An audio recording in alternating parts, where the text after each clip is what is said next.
Oh my gosh. It's Get it, girl? different without the headphones. Right? I told you it is very different. So we'll just kind of see how it goes.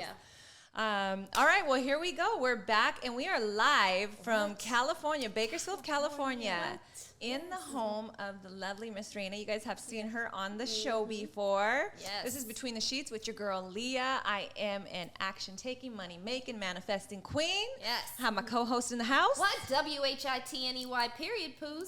Welcome back. And Reyna, go ahead and introduce yourself. You guys have practice at this. My name is Reyna. It's so cool to be here. Thank you for opening up your space and inviting us in. We are setting this up all by ourselves. All by ourselves. We set up, we brought it like on a road trip with us. So we're going to see in the end how I did. I hope, Chris, you're proud of what I did here. Yes, it's going to work. Yeah. Knock on wood. No, it's going to work. We're going to just speak it into existence. That's right. So I just really think it's dope that we're here and we're able to kind of touch base on some of the podcasts that we've been creating. You've been listening, so thank you for your support as always. We had a really good podcast a couple of weeks ago with Sammy Black, and that's BLAQUE because she's cool like that. Yes. And it was a really interesting podcast. We got a lot of feedback from many different viewers. And there were some controversial issues in there. And I don't know if I should really say issues, but a lot of controversial topics that we talked about, some of which that, we didn't quite see eye to eye, but that's always healthy. And there was a lot of feedback that we got from some of our listeners. And I feel like some of it I needed to clarify, or I guess we just want to dive a little bit deeper in because I want to get different takes all the way around. We always profess to be Christian women. Not everybody that we have on the podcast is Christian. Not everybody that listens is going to be Christian. Right. But I think it's really important to kind of double back and just dive a little bit into that. Especially, Reyna, you have had some hardships within your relationship that you are coming out of. Yeah. Do you mind if we kind of dive into that a little bit? And No, not at all. And I want to give my input too on that whole segment, like my thoughts. I got really into it, and I was trying to look at it from a neutral angle, and not everyone's going to have the same beliefs. And I think it took me so many years to get to where I am. Yeah.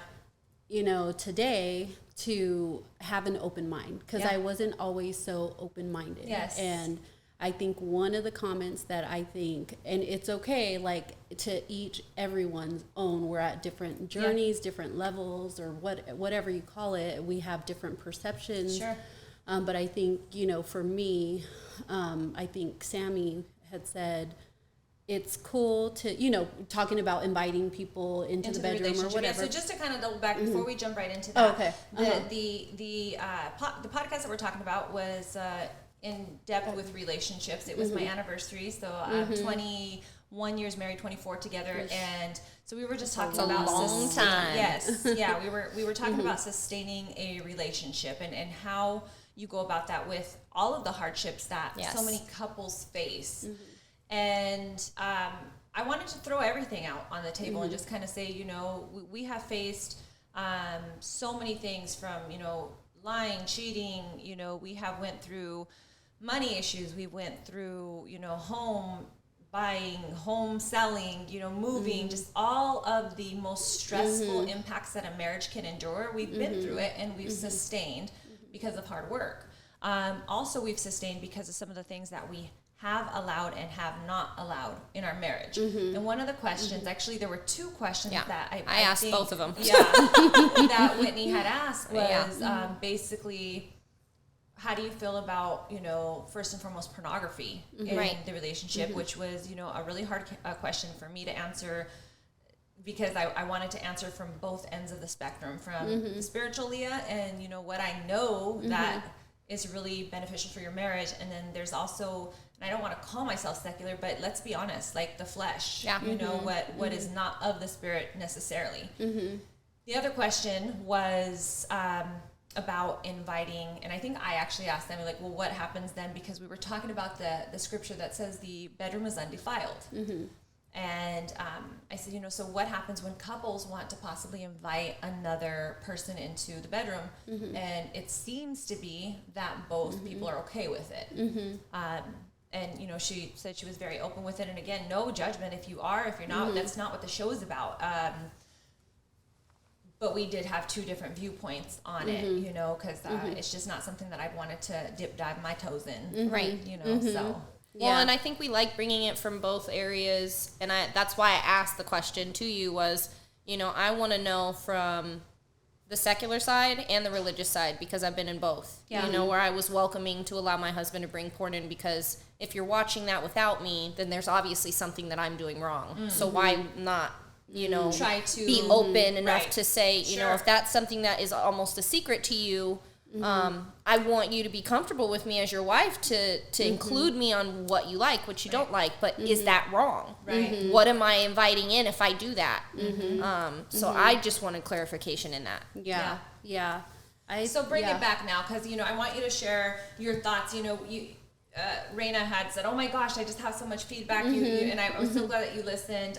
And within your relationship, like I said, you've experienced some hardships. And so I really wanted your input on the whole, what we asked, what your thoughts were. Yeah. And there was something that you brought up that I found really interesting, but go ahead and just kind of. Okay.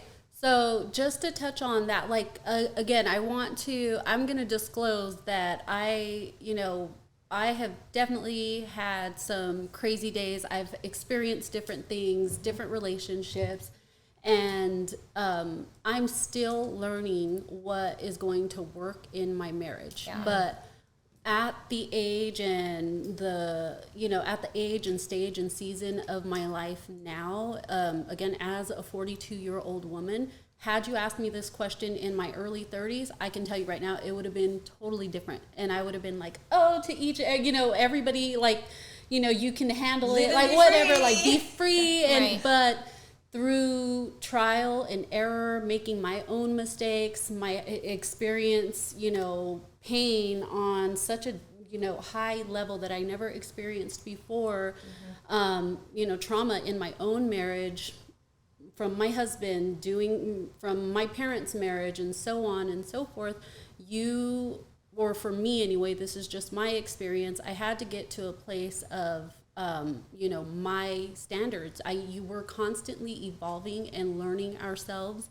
And I think, I just had to get to know myself and who I really was. And the only time that I've ever felt truly whole was when I was deep in the Word, and I felt like I was building a closer relationship with God, and I just have started seeing patterns, for me. Again, when I did, and I've watched porn, I've fantasized or played with certain different ideas, all it did for me was plant a seed. And that seed grew, and ultimately it harvested, and I reaped what I sowed at that time. So when it comes to bringing people into the bedroom and things like that. So do you feel like there's maybe a spirit of, deceiving? Because let's just say that in Sam's case, she said, well, hey, if he's cool with it and I'm cool with it, and we're both on a level where we feel that this is okay, do you feel then it's still wrong? For me personally, my opinion, I can't judge anyone, but for me, I would call it wrong for me in my life, and I wouldn't bring it in. And I say that because I'm such a for me, and I keep saying for me because I want to be very clear. I'm not judging anyone. Right. I would never judge anyone. You guys, I think you guys have watched this show. If you are watching, or if you are an avid listener, that you know that we are no holds bar, but we are also very open, and that's why we talk about these topics, because others need to hear that we've been there, we've experienced things, and we talk from a place of experience, not just to talk about it because we want to. We saying that to say some things I don't have experience in, like inviting somebody into the bedroom, and but my husband and I have me and talked. Whitney do. No, I'm kidding. I haven't invited anybody, but there was a certain portion in my life where after the second divorce, and I found out of the infidelity, I was willing to have an open marriage to save my marriage. And if that meant, and I don't know, this is such a double standard, and this is what we talked about the last time. If I was with a man, I don't think I would have been okay with it. But the fact that she was a woman, and I don't know why, I haven't dug enough deep into why I would have been accepting, where if I'm not doing something that's pleasing you, and I don't mean just sex, emotional is cheating. You know, communication with somebody, that's cheating.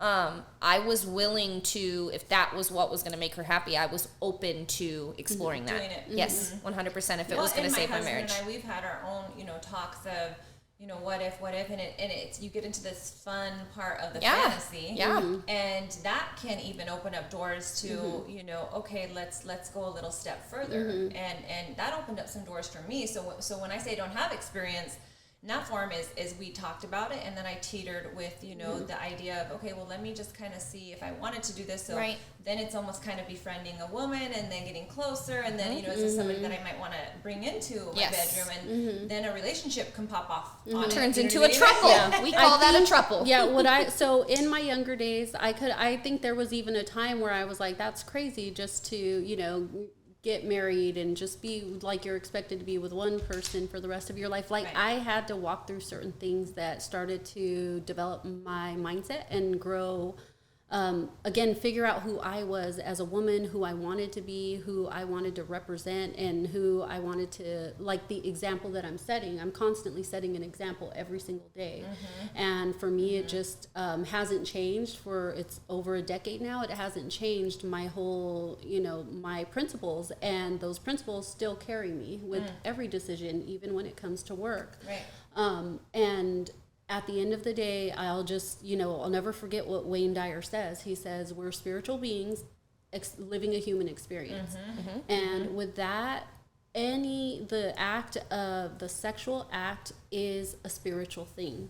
And when you do it, you create a soul tie. Yes. And I used to mentor and coach someone who was this woman. She was very promiscuous, and she was up and down like this. One day she was happy, one day she was, excited, the other day she was just all over the place. And I think, I don't know, out of just one day I realized, I go, oh my God, you know what? Like you're not cleansing yourself of these spirits that I feel like are attaching to you. And you're feeling so much turmoil. And I feel like we're almost carrying, when we are sexual with someone or we're that intimate, we begin to feel what they feel. And, going to the situation with my husband and I know when something's wrong. I cannot explain it. I couldn't understand it then, but I'll tell you, there was just this. It was like a clear wall that I can see. It was like a block that it was like there, and I couldn't pinpoint what it was, but he was deep in a dark place, and I felt it. I felt it with every being, but there was no visible evidence of him being in this dark place.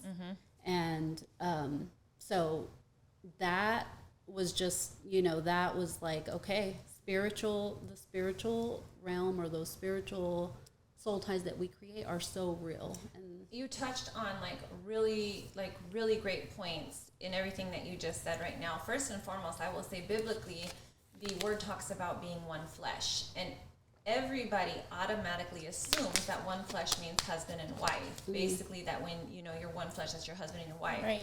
And while that should be that way, one flesh means that you've combined, you joined your bodies to become one flesh. Right. So that means, therefore, anybody that you join your body with, you now have become one flesh with them. And so that, biblically speaking, is the truth as far as what you're taking on with that other person. Right. The other thing that I would say is that what the word talks about as well is sexual sin being one of the harshest sins that you can create, because it's on your own body. So let me just read this really quick, which is 1 Corinthians 6:18. It says, flee sexual immorality. Every other sin that a person commits is outside the body, but the sexually immoral person sins against his own body. that is really powerful because it is really explaining that when you are sinning that type of sin, or that you're committing that type of act, it's not just an act that's outside of you. Now I've invited it into my body, and I'm taking on the burden of other people's. I'm taking on whatever they may have. I'm taking that on with me, right? And I'm carrying that. And if we don't shake those things off, or if we are promiscuous, or if we continue to lend our body to other individuals, then we are also contending to have whatever it is that they have, right? Whether it's burden, turmoil, depression, anxieties, we're taking those things on, which is a very powerful thing to think about. You know, when you are thinking about, okay, I want to have sex with this dude tonight, maybe I'm going to go out and, you know, be with this person tonight. It's something that you might want to step back from and say, am I willing to take on whatever this person has? 1 Corinthians 7:2 says, but because of sexual immoralities, each man is to have his own wife, and each woman is to have her own husband. And so some of these things that we talk about when we're having this open discussion is because it's real, it's raw, it's authentic, it's happening, it's in today's world. Right? We have witnessed it. I have witnessed it myself.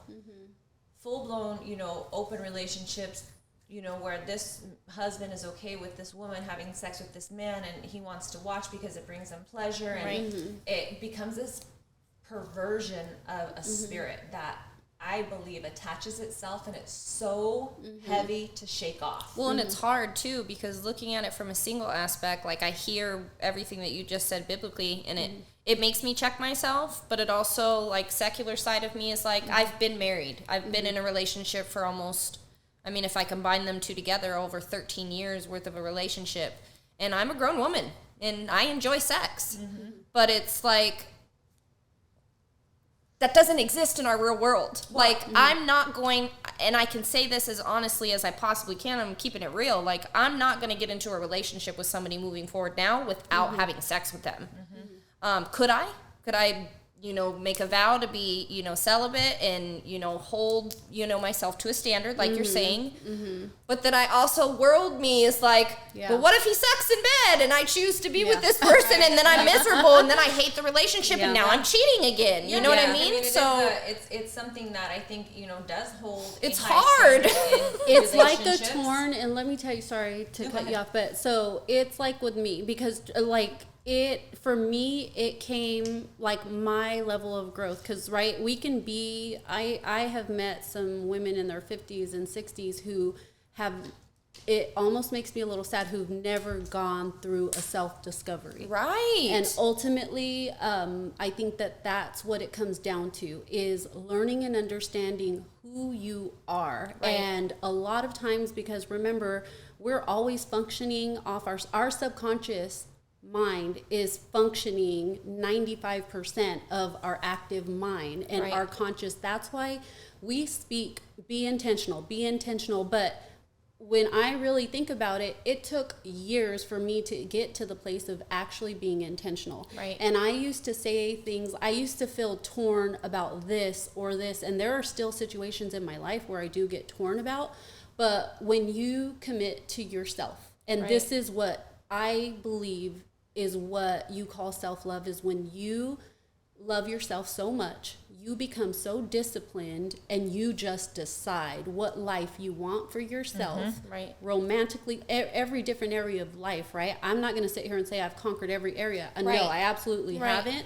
I have conquered the area of my standards in that space when I think I've fallen short before, or my husband has fallen short. And but at this juncture in my life, at the age that I am, I'm like, yeah, I get that now. I don't have to say, but what if this, or but what if that, and in this specific area. Other areas, I'm like, you're torn between, you know, we're human.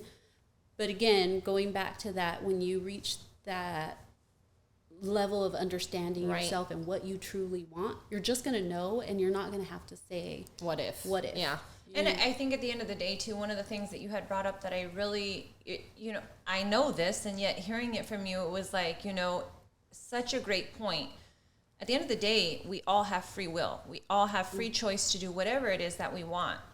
We can also justify things in our life that feel great to us and they feel good to us. And we can sit there and mold a whole shitload of excuses around it because it feels good.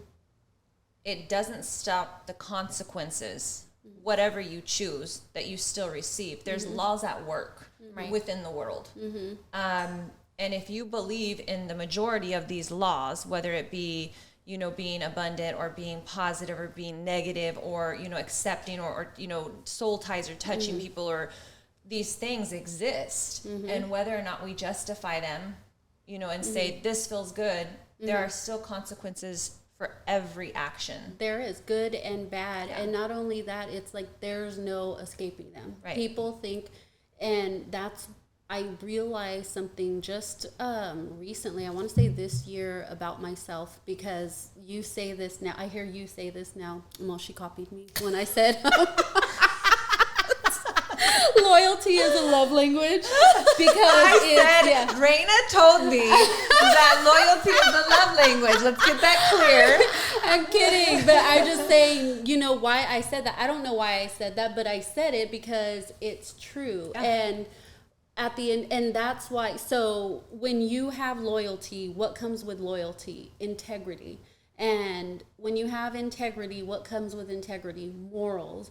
So when you piece all these things together, honestly, that has given me the confidence. When I've had opportunities to act with integrity or class, I walk away, you know, my situation, the way that I handled it, I could have went a totally different route. I could have like acted crazy and a hot mess, and no one would have judged me for it because of what happened in my situation. And those were my biggest growth moments. And because I was tested, that was the hardest test, and I feel like, oh, I passed for that moment. So I'm saying all that to say is that you can't hide or you can't fake your true loyalty, and it will show up. Maybe we won't see it if we see it in other people's life. And I would try, the woman that I was coaching, I would try to explain this very thing to her, because we would even go into fitness, and constantly she would, you know, her excuse was, I'm working out, I'm doing everything, I'm doing absolutely everything, and I'm just not losing weight. And I go back to what Tony Robbins says, and he says, you didn't do everything, because if you did everything, you would be at where you wanted to be. And I use that in every area. So going back to the talk about loyalty, when you do something with a genuine heart, I just feel like that's what comes back in return. When you do things with a callous mind, that's what comes back in return. Maybe it's not in direct proportion of what you did, but it shows up in other ways. And that's just, again, that's my belief. Like we reap what we sow. And that I've reaped what I've sown, good and bad, many a times, and it's just, that's what I live by, you know. I love all of that. I love that you're saying, you know, you're giving the examples of what you've kind of been through, what you've actually walked through. I know some couples who have been, you know, and I said this in that last podcast as well, but I think it's really interesting to find that there are couples that I know who are open, and yet the partner still cheats. You know, so that they've come up with this open aspect, like, yes, we're going to do this, we're going to have fun, we're going to play. And then the other, you know, partner was still caught cheating. And it's like, wow, okay, so we've opened this up, and, you know, I'm trying to be open and have this idea. But what does that tell you? So do you know what that says? What? That the person is never the issue. It's the partner or someone. That's why I can't even stress this enough, and I'm glad that I learned this lesson at the age that I did, because it helped me get through those testing moments. But I know that each person comes with their own set of baggage. Me too. And you know, whenever I experience hurt from someone else, whether it's a rude person or someone who is, I don't know, who has issues with me that I'm like, wow, that's unreal. Like, you know, when you know genuinely that you did nothing wrong, then you have to try to have empathy for that person and what they're going through. No, I don't like that. Yeah. Because ultimately, you're gonna get this. Sorry. Even though I don't practice that all the time, I'm very quick with my tongue. Right. If you hurt me, your first reaction is to want to be hurt. But when you take the time, and this is another growth thing, when you take the time in maturity and to sit and say, well, you know what? That wasn't about me. Right. Somebody's not just going to act ugly like that. Somebody that's always happy and good and, you know, it has everything figured out is not going to be a horrible person. Right. They're going to be the sweetest, most kindest because they understand and have compassion. Well, and not only that, it goes back to that whole segment of, you know, the ugliness in people is from within. And so what they're displaying is exactly what they're feeling. There is something within them that they're not settled with. And we've all experienced it. We've all acted out in an ugly way towards somebody, you know. I have a question for both of you because both of you have been through, you know, traumatic situations in your marriage. And you guys, you know, that's the whole reason why we're here. We're talking about how to withstand the storm in your marriage. Especially for this day and age, me being newly single, and for women that are out here trying to pursue that healthy relationship or that healthy marriage, what advice would you give to the women in this day and age that are dating? Because I'm going to tell you right now, it sucks. It sucks. And it feels like it just is not going to exist. Like, to find that stability, loyalty, you know, morals, all of that stuff. Like, I feel like 10, 15 years ago, maybe. So now? I can stop you right there with everything that you said is you're trying to find this and this and this in another person. Right. But you, and I'm not saying, I don't know, you know, I don't know you well. I love you. I love, Leah has everything good to say about you, but you can't expect to find things in other people. Right. You have to be that. You have to become that and be that all in yourself and all by yourself. And I cannot even stress this enough. Those people are going to come to you. Regardless. They're going to find you. Regardless. Yeah. Okay. Your focus just has to be, I'm not looking for anything. Right. I'm going to be in love with myself. Yeah. I'm going to focus on myself. I'm going to heal myself. Right. Because we all have so much hurt. Right. Whether it be from childhood, past relationships, whatever it be. But if you're not fully healed and you don't know, you're going into these different situations with a hurt heart or a tainted mind, how are you going? You're going to start setting all these expectations. You see him do something that your ex did, and you're gonna be like, oh, nope, red flag. No, because if you don't expect anything about if you create all these expectations in your head, I'll tell you right now, you're setting yourself up. You're setting that person up to fail immediately because no one's ever going to live up to your expectations at all. That just doesn't exist. And I was going to say the same thing. First and foremost, you have to do the work. You have to do the work, and you know that that's the theme line of everything, whether it's business, personal growth, relationships. You have to start within. You have to do the work. I think on top of that, realistically speaking, I don't know what the statistics are of how many people actually do the work and they actually get into the self-growth process. I know that there's a vast amount of people that do it, and I know that there's a vast amount of people that don't do it and won't ever do it, which makes things very difficult. With that to say, you gotta stop. You may have to change your environment. You may have to change the things that you're seeking out. And that's also hard, but you have to, I think, to be more open to other people, if you keep going into the same group of people and you find that these group of people are providing you with the same stuff, then you also may need to leave that environment and say, okay, is this the best environment to produce what I'm looking for as well? Put yourself in the places of people as well that you are really seeking out. If it is a spiritual man, well, you're probably not going to find him in the club. I'm sorry. Of course, you probably won't. You know what I mean? And if it's somebody that, you want to have a really good job and these other things, that qualities that we're looking at, you got to kind of place yourself in those environments where you can seek out a different type of person. Regardless, and you know I said this in my speech, you still Right. bring you to the equation. Yes. Always. You always bring you to the equation. And so, like Reyna said, if you're not healed, if you're bringing hurts in, if you're bringing things in, that's where mistrust comes from. That's where being guarded, you know, Right. that's where all of our junk, and we're then throwing that out on them, and they may not Right. have any idea the trauma that we've been through, and they're like, whoa, Right. and that could become too much for a person, Right. you know. And I think too, ultimately, like I'm just a believer. Again, has been my experience that we attract who we are, not what we want. Right. We attract who we become. And one thing I wanted to ask Leah, because it's so easy for us that actively do the work, but for people who don't know what that's like or what that Right. looks like, I know early on when I've heard, well, you gotta do the work. What does the work look like Right. for you? That's what I mean. Like for women that don't know what the work is, women that are just like, I don't Yeah. know what I What did is wrong. the work? Like The work how is- does it look? I can give you a is it prescription. self-help? is it self-help books? Is it going a- to see a counselor? Is it All of confiding the with above. with somebody that is Yeah. going to mentor So- you? Is I it, would say all of the above. I think Yeah. you got to start first and foremost. And I'm not just saying. I'm not trying to call you over, but she's you calling asked me the out. question. She's Is calling me out. What's Fine.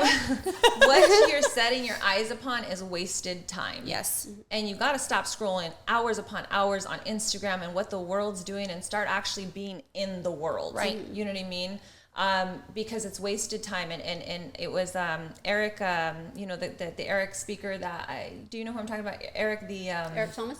Yes, Eric Thomas. And he said so many people are broke-minded because they're watching broke stuff. And I'm not even just talking financially. I'm just saying in all aspects of your life. And I was like, wow, you know, it's all of the above. It is. If you need to talk to somebody, get around a group of people that are going to build you up, that are good for you, that are not. If you want to be something else, then you can't stop. You can't keep hanging around the same people you're hanging around with, you know, because if they're not doing anything in their life, show me your top 10 friends and I'll show you who you are. Right. You know, Show me your bank account and your calendar and I'll tell you where you'll be in 5 years. books. Yeah.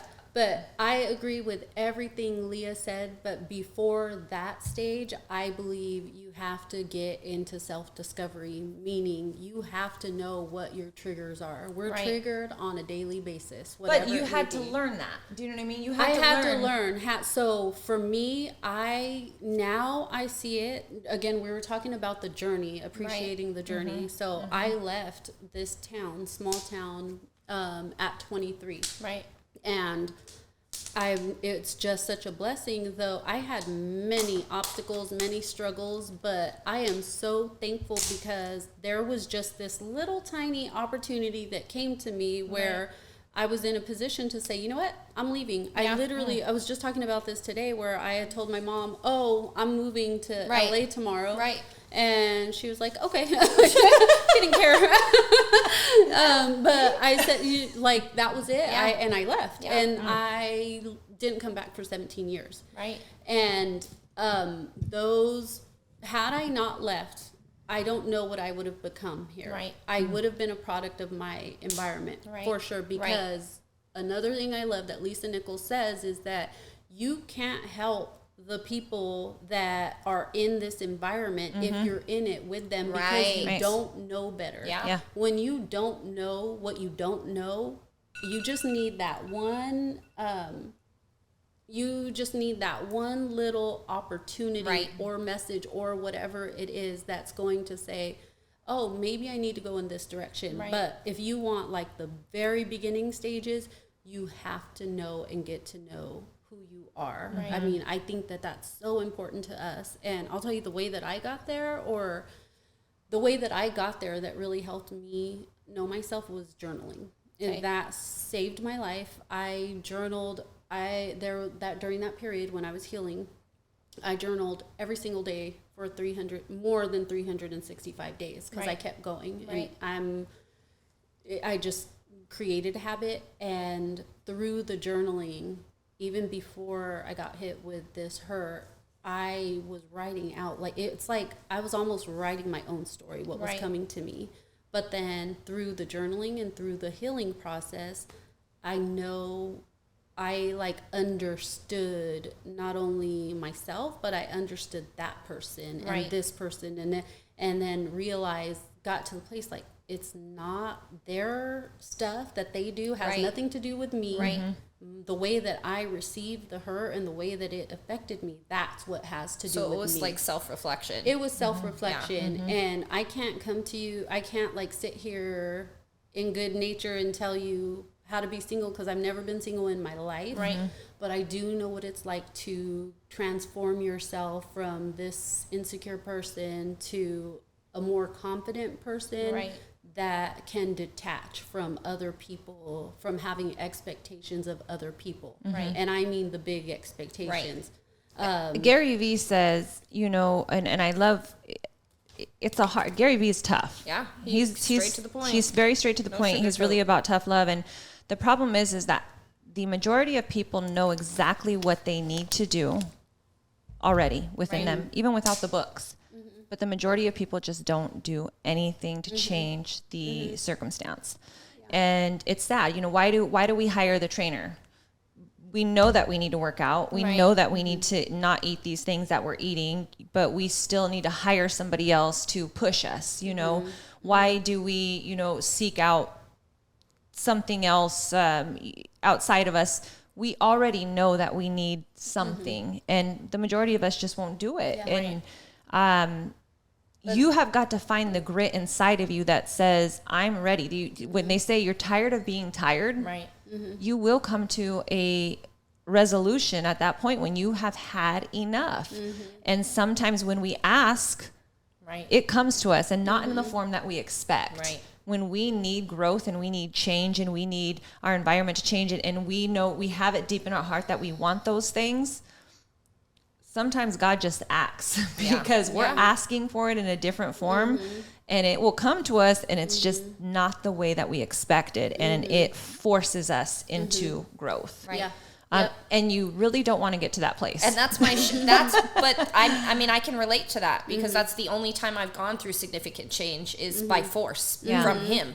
He's had to remove me from everything. It's never been a conscious decision of I'm going to do this by myself. You know, I can say this now, but God, in the moment, it sucks when things happen and you're forced. And, but learning the intention, like to be intentional, is so much harder than, and the discipline, it's so much harder than being thrown into something, even though those moments suck terribly and you're going through all this hurt and turmoil. It's so much harder, yet so much rewarding when you've made the discipline, you've made the decision, the conscious decision, and you're intentional about a thing every single day. That is, it's just the most rewarding thing. That's a different level. Well, and I'm not taking away anything from the growth that I have gone through because the woman that I was, you know, 8 years ago, I didn't think I would be sitting here. Not at all. That's a nice reflection right there. I like that. Not at all. But I mean, none of it killed me. You know what I mean? So it's that self like, I'm gonna be all right. I'm gonna figure it out. I'm gonna figure it out. But it's just like to actively make that choice, that conscious decision to say, this is what I'm gonna do. Yep. And and it's just every day. And I'm looking back. I feel so old right now when I'm like in my 30s and 20s. Those are long gone. But I just think the things that really helped me the most was just, you know, making a decision. And the hardest part was letting go of the comfort zone of who you were. And I had the hardest time with that, is letting go of this person, because I loved who I was in different areas, in different seasons of my life. But in order to get to, you know, different levels or where I want to go, there are certain things about myself that I have to part ways with and say goodbye and cut off. And I like that you answered to that. You know, I don't know what it's like to be single. I haven't been single since I was, 15, 14. You know, because I went from one relationship to another. Like I have not been single. And I have a lot of single girlfriends, and they have either went through divorce or, you know, they're not with anybody. And I can see what a sad and lonely road it's been for them. And it is easier to just say, well, you got to love yourself and, you know, you got to, but I can only imagine how hard it is to feel lonely or not feel somebody in your bed or to feel that compassion from another individual. That. Like, to be honest with you, I'm more and more of the family dynamic that was involved and attached to my marriage than I do the marriage sometimes, because the marriage wasn't great. But it was just that consistency of just a normal day-to-day or a normal Sunday. You know what I mean? Waking up, making breakfast, and just having that normalcy in life, and for that to just go all at once. But on the flip side, too, I just want to note, like, I know your marriage, my marriage, like, it's not a perfect thing. And that's what I want you guys to talk about, like, especially coming after that. Like, it sounds like, and from what I've heard from Leah, and it sounds like from you, just what I've heard you talk about a little bit, like, you guys are finding what works for you. You're not looking at the world and this is what a marriage is supposed to look like. You know what I mean? This is how a marriage is supposed to be. Because you realize that's not, there's women at the other side that can look at the situation and say, I would have bounced. Yeah. And you know what I mean? I was that woman. I was that woman. And so just to tell you about me, I was on the flip side. I caused that hurt. I did that. And I saw that. I grew up. For me, that was normal. I saw my dad do that. I saw my brothers. And for me, it was a normal thing. I want to say, you know, when I did it and I saw how badly I hurt someone, that for me was like, oh my God, I hurt this person. That was awful. Not only that, I hurt myself and set myself so back in so many ways. And there was so much damage that I did, and I just don't like that feeling of like I wasn't being true to myself or people around me. And so you know, it's just which I think you talked about it, like the flip side of like being the other person and realizing the pain that sits in that decision of the other person, and having to show compassion for that person. Like, you want me to sit here and show compassion for my ex? For me, I don't want to. There's no worse feeling, in my opinion, than having a feeling of shame and guilt. Like, there's no uglier feeling, and no one wants to. Well, anyone I know doesn't want to be viewed as this monster, and so you know, that thing, when I had to walk through that in my past, I've hurt a lot of people. I don't think I ever really fell in love with anyone but my husband, and that wasn't even until, years later, because I was so closed off, and I didn't even know how to love myself. How am I going to love someone else?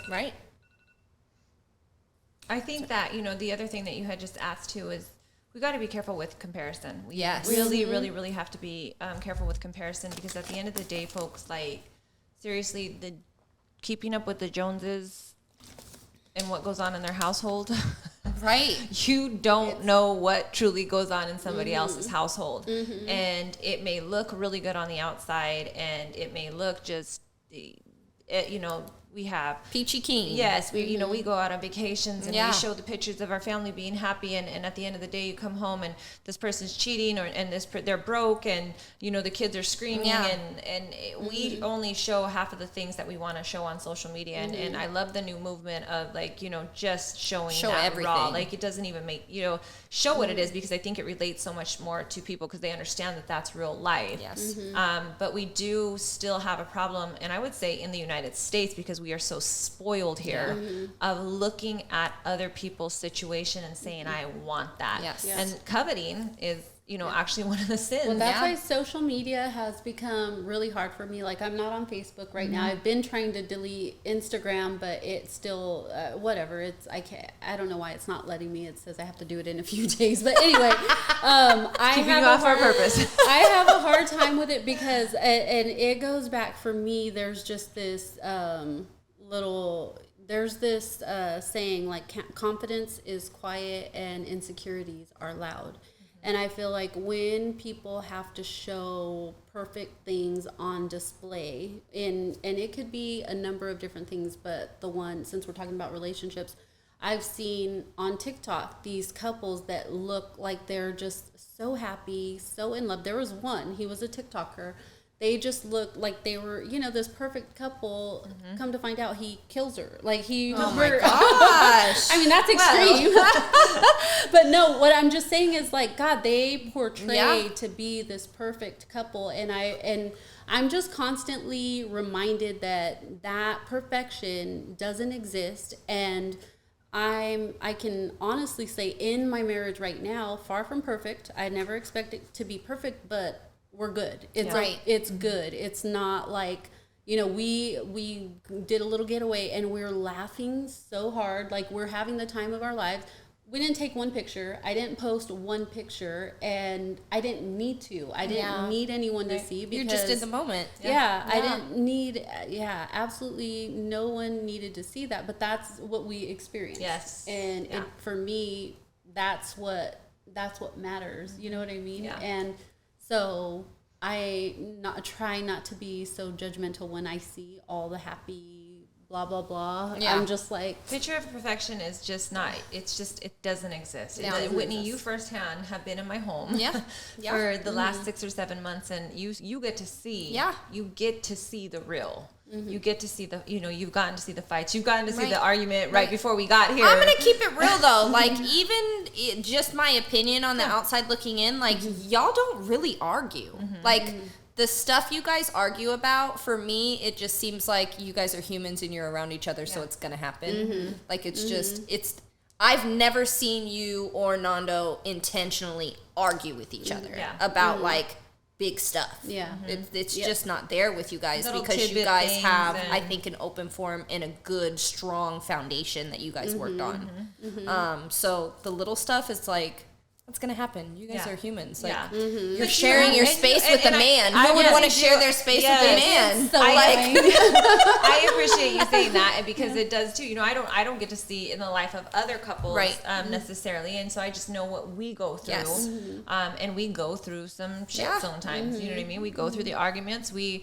cuss at each other. We will sometimes, and he doesn't call me out of my name, but we say some ugly things, hurtful things every now and then to each other, and it's not beneficial. It's not edifying. But that was healthy for me, and that was eye-opening for me. And I know I told you that too, because being around another couple, and it personified nastiness that I seen in me in my past relationship. Like, damn, I kind of was being a bitch. Like, I kind of was being nasty. Like, I really took it to the extreme when I fought like this. To see a healthy fight and then shine a light on yourself and be like, man. When you get to that's another, you just reminded me of another thing. When you get to that level, or that place, not level, there's no levels, but when you get to that place where you can genuinely call yourself out and take constructive criticism, and I mean take it for real. It's hard. Some people, so many people say that they can take it, but they really can't. They don't like it. Even, you know, even for me, if I ask you and you have to, I'm like, be straight out with me. I don't want something sugar coated for me. I need to know. But then sometimes your face is like, oh. That's she doesn't know what she's talking She's about. like, I'm really not like that. Whatever. Let's be raw here, okay? Thanks for your opinion. I've had so many, like, I do want to hear it. I do.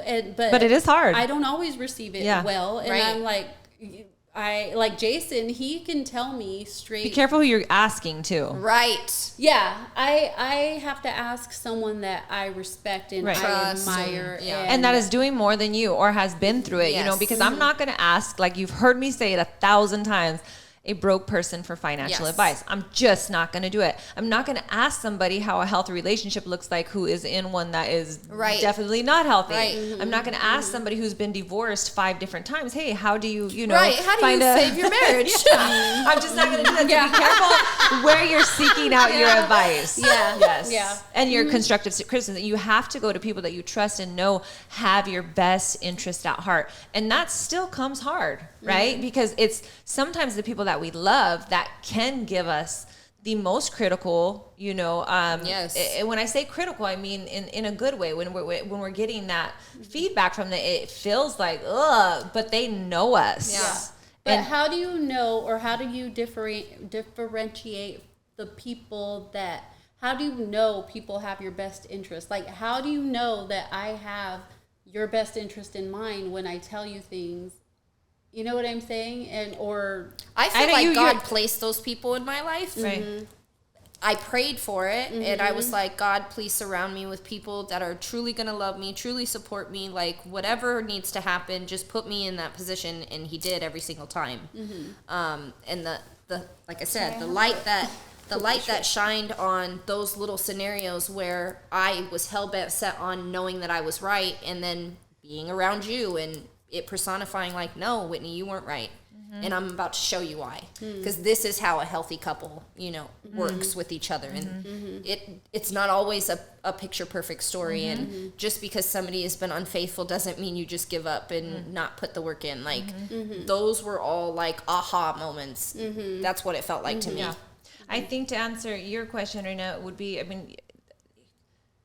is there a definite of saying, hey, I know 100% without a doubt that this person, I hope that I have good enough discernment with the people that I have around me to say, I believe that they have the best, at heart. Will I ever know 100%, or do we all have our things inside of us, no matter how hard we fight, the little girl, the little boy, our past, our circumstances, they have a tendency to show up. I always say the little gremlins, they show up, and sometimes those little gremlins are ugly, and they don't have the best intentions. But the more and more that you grow, I feel like the more and more that first and foremost you fight off those things amongst yourself. Yes. And then you're able to really say it. There's been times where I'm like, if I'm going to give somebody a piece of advice, like, you have to ask yourself, is this genuine? Is this true? Right. Is this what, am I really happy? Am I really excited? And I don't want to say stuff just to say it. You know what I mean? I want it to come from a place of seeing a person grow. And so I would hope that the people that are surrounding me, that I've chose to be around me, are giving me the best advice. I think that other people do have to be careful. I used to be one of those people that had all kinds of friends around me, right. And people, and it was just to have this company around me. I needed to fulfill something that made it feel good to have people around me. And not all of those people had my best interest at heart, but at that point I wasn't doing that work either. It just felt good to have people around. And yet even so, at the end of the day, you're going to trust. Life is about trust. Life is about giving your heart to people. It's about being vulnerable. And if you can't be vulnerable, then you can't be courageous, and you'll never know on the other side what that looks like to have those relationships, and you're gonna get burned. Yeah. You're gonna get hurt by the closest people that love you. So we think that our husbands have our best interest at heart, and they go out and they do something. We don't know that they're gonna do that. We think that they're not gonna do that, and yet at the end of the day, they do. So you don't ever truly know, but you just have to trust. You have to go in with a vulnerable heart. And I think that there's always, at least I'll speak for myself, there's always little signs of whether you want to call it loyalty, whether you want to call it a scenario or a situation. Everything comes to the light. Everything comes to the light. Yes. And that's with relationships, friendships, whatever. If somebody has been talking shit behind my back, it's going to come to the light. It may not come from the person that's doing it. It may come from somebody else that I'm not too much around. Done that in the dark will always show up in the light. But I feel like you get those little, treats that remind you, like, are you really for me? Because I remember this situation, and I remember that situation. I remember how you handled it, or how you didn't speak for me, or how you didn't do shit for me. That makes you put your protective glasses on and be like, I'm not really feeling you. You probably really don't have my best interest at heart. Sometimes it's too late, but you made a good point. It's the people around you that you're the most vulnerable with. That's the most painful hurt. Sure. That's the most painful, I guess, but you can't let that stop you from trying, and you can't let that stop you from opening up, because I think the most beautiful thing in life is to be vulnerable. If you can be vulnerable with other people, and you can allow them to see you're ugly, and you can allow them to see your stuff, and just be that, and love freely and love openly, and know that, man, I'm going to trust you with my heart. I'm going to trust you with some of the most important details of my life, whether it's my husband or whether it's Reyna or whether it's you. Or see, for me, it's different. Like I have no problem being vulnerable with friends. But with a potential something, right? Oh no, right. You're not getting that right away. Block. That's a block for you, yeah. And that block is keeping you. You know, I read it. Brendon Burchard. If you guys have not read that book, it's the manifesto. It's the motivation manifesto. That book makes me so uncomfortable because it's so real. It's so real. And the thing that he basically says is you're stopping yourself, that you are stopping the potential that can come is because you're scared. We do, and we have most of the things that we have in our life based on fear. Like the blocks, all the blocks, all of the pains, all the anxieties are all based, they're byproducts off of fear. And really at the beginning of the day, fear was never meant, we've perverted into this thing of, you know, oh, I'm afraid to get my heart hurt. Right. You know, no, you're afraid to be vulnerable. And that's not what fear was intended for. But if we don't allow ourselves to do those things, then we hold ourselves back from the potential people, relationships, love that can come into our life. And if there's one piece of advice that I can give at the end of the day is to be open, be free. I told Reyna when she was going through her hurts with her relationship, and it was one thing that I had to learn, is at the end of the day, if I want this to work, there's no more holding him accountable. I can't do that anymore. If I'm going to trust you because I love you enough to let this go, then I have to trust and that's be so done with hard. it. And I like want to. If I had noisemakers, I would make them for you guys. Because, no, but it's the truth. And I feel like a lot of times when the woman is the one that makes the decision to stay, that there's always a side eye, but there's never a celebration for the fact that you chose to do the work. Yeah, there is something, it does create this tarnish. Like the best way, there's this, I forget what it's called right now, but it's in the Japanese culture, they call this glass, like, it's a broken glass. Yeah. And when they put it together, they put it back together with gold. So what the metaphor is saying that something is broken when it comes back together and is put back together, it can become beautiful than it was before. Yes. And that is what I believe that I'll experience. Right. And just to let you know too, I have always been the person, like my relationships, it always ended with cheating. Like they cheat, I left. And it was something that I never ever was like, no way. But when I myself was in that position to do that, what kind of, I would be a hypocrite to walk away now. Not only that, for me, it became not just about me, but I realized that my presence here in the marriage, in my life, everywhere I go, I hold a big presence, and I have people looking at me, and the most important people are my kids. Right. And making it, when I decided, like, I could break anybody's heart, but I can't break my son's heart. Right. And at the end of the day, I made the conscious decision to choose my son's stability, happiness, confidence, whatever him feeling whole in a marriage would look like, because we've had conversations about not being together, and it's just something that would really break my son's heart. And I believe, and I'm not staying in my marriage for my son now, but it's easier. It makes it easier, almost like I'm giving myself, that's my excuse. And if I have my son in my eyes view right here, I'm going to fight, because I'm not going to let my son down. Right. And I choose him before I choose myself. Right. I'll do it a million times over. Same thing for my girl. And let's make this very clear, people. It's not that she's going through a situation where, something happened, she's forgiven, chosen to stay for this reason, and then it's happened again and she's chosen to stay. It's not that unhealthy type of thing. She's basically stating that she is seeing something that is, and even if she couldn't see it right then in her marriage in Jason, maybe if you just couldn't even see it in that there was something bigger at stake for you that you could see, and that you were willing to fight for it because of that reason. Yes. And at that time, I knew better, I could say, at that time. Before, when things have happened in my relationships, it was like, fight or flight. Just get up and go. Yes, the fear, what you're talking about. And I reacted on my emotions where I knew in that time, no, there has to be better. There has to be better because this is going to turn around somehow for my good. And I love this because, just something else that I want to say is that, when relationships experience this trauma and they experience this hardship and these things that happen, there have been people that have compared their relationship to my relationship with Nando. And so they look at it and say, well, you've been through that, so I'm going to get through it, which I think is phenomenal.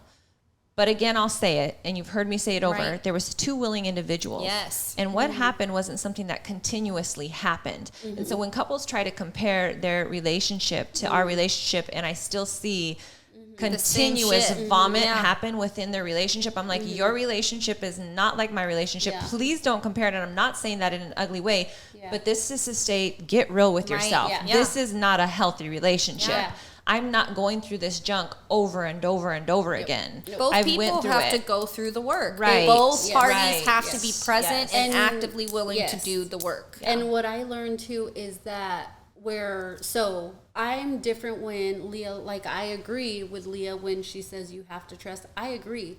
But I lost trust when I was a little girl. Right. And it's something that is still something that I think that I have to work through because I really don't trust anyone. And I'm not talking about relationships. I'm talking about just in general. Anyone in general. I don't trust a person to be like it takes a long time for me to call someone a friend, a good friend, and to let someone in. So if you're in, consider yourself very lucky. Oh, am I in? Because I'm really I'm at now. Like, what the hell? I'm just kidding. Because I won't say you're my friend. The moment she got, I'm going to pause for a second. The moment when we drove up to the entrance of your place, Ika was sitting in the back of the car and she was like, don't we need a pass or something to get in? She's like, I have a permanent pass. She already knew. Yes. And that's just, that's just me because I do have the trust issues. So what I was saying all that to say is that, I believe that there's different routes and you just have to figure out what's going to work with you on this journey. Because we're all going to experience things differently. Don't be naive. For me, I had to detach from expectations of people. And especially my husband, especially Jason, I had to detach. The more that I detached, the more that I became, there was a time I became cold. The more that I became distant, the more I'm like, I absolutely adore myself. Like that fear I had ever had of being by myself because I don't know any different. I've always been in a relationship. That went away, and I'm like, I could completely be by myself. So now I know I went through all the ups and downs of emotion. So I know I'm legitimately here in my marriage because I want to be, not because I'm fearful. Yes. Even, my son, again, that talk, there's such a deeper level when I say I put my son's happiness above mine regarding my marriage. There's such a different level. We don't have time for that today, but that's a good topic that I really think is important to speak on, though, because it's not what you're teaching him. I mean, what you both decided to actively choose to stay, what that's teaching him for his whatever may come, and he doesn't like that's going to be a pivotal moment for him. Yeah. And it is, and I think the biggest lesson, as a woman, watching my mom, watching other women, close women go through it, the biggest lesson or the biggest lesson, I guess, that I want to leave in any of these situations is the root of everything is unconditional love and forgiveness. Because we have to forgive daily because it can grow. That forgiveness is ugly. It's like that poison, like whoever said, like unforgiveness is like giving your enemy poison or drinking poison and thinking your enemy is going to die, wanting your enemy to die. And so ultimately that's what it comes down to, like to forgive. Choose to forgive. I love that. Well, that is which in forgiveness is Yeah. It's hard. Maybe that needs to be a podcast. This is another whole podcast. That's a whole. We'll do that next. Forgiveness is not just, I'm sorry, and then you go back doing the same shit. You don't just say, I forgive you. Heck no. It's a daily choice that you have to make. And it's a daily choice on the other partner's end to show that I know that I lost this trust and I need to prove to you right now that I'm changing. So that's it, guys. We don't have enough time to get into anything else, but I just first and foremost want to say thank you for inviting us into your beautiful home. If I could just take the camera and like show you guys around, I absolutely would. It's phenomenal. I love being out here with this woman. You guys know how much she means to me. And to have Whitney in the space too has been so I heartful feel very for me blessed as well. and thankful to even be welcomed into your home and in your space. Thank you Whitney so much. is the like jelly to my peanut butter. Okay, so it's really nice to have her in the space and around the people that I love as well. So you get to be kind of implanted into that environment. So until next time, you guys give us your thoughts. Please do. If you're going to comment, don't comment on Facebook, don't comment through messaging, comment on YouTube. We need the comments there. We need the like and the support there so that and you we can need to keep hit everything subscribe. going. Don't just comment. That's right. Yeah. And don't leave a comment if you're not subscribed. Right. We don't care then. So until next time, for having me. Yes, absolutely. Thank you. Love you guys. Love you. Bye.